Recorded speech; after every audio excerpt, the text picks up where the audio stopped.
प्रायोजक राजयोग पेंट्स, आनंद तुमचा, रंग आमचा।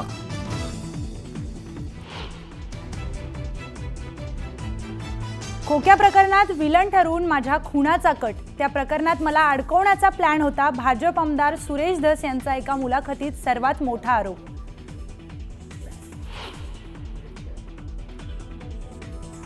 बीडच्या कारागृहात आकाकडे स्पेशल फोन तर कराडला स्पेशल ट्रीटमेंटही दिली जाते।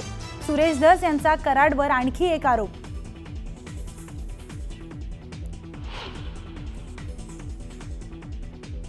बीड जिल्हा कारागृहातील मारहाणीच्या घटनेनंतर तिघांना नाशिकच्या जेलमध्ये हलवलं। अक्षय आठवले, मनीष क्षीरसागर आणि ओमकार सवाईला पाठवण्यात आल्याची माहिती।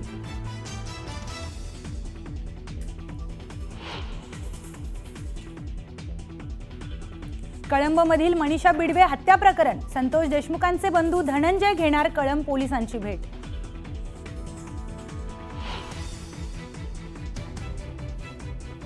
धाराशिव कळंबच्या मनीषा बिडवे खून प्रकरणी रामेश्वर भोसले आणि उस्मान सय्यदला अटक। अनैतिक संबंधातून खून झाल्याची पोलिसांची प्राथमिक माहिती।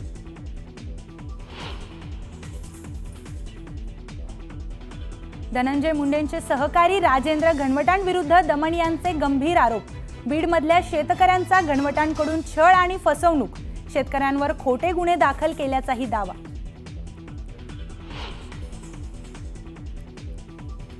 औरंगजेबाच्या कबरीचं सुशोभीकरण काढा, चादर चढवू नका आणि शासकीय खर्चही करू नका।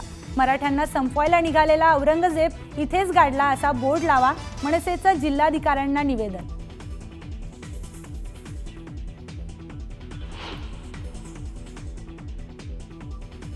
मुंबईतील 93 सालच्या साखळी स्फोटात टाडा कोर्टाचा मोठा निर्णय।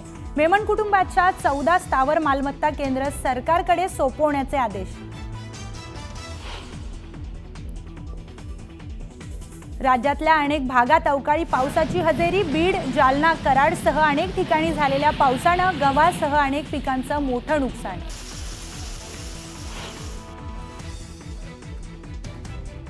उल्हासनगर पालिकेच्या आरोग्य विभागाने 18 डॉक्टरांना बोगस ठरवत दाखल केले गुन्हे।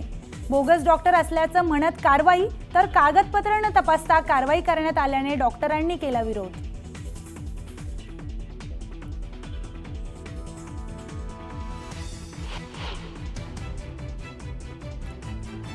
राज्यात लवकरच श्री सिद्धिविनायक भाग्यलक्ष्मी योजना राबवण्यात येणार। 8 मार्चला जन्मलेल्या मुलींसाठी सिद्धिविनायक मंदिर ट्रस्ट 10,000 रुपयांची FD करणार।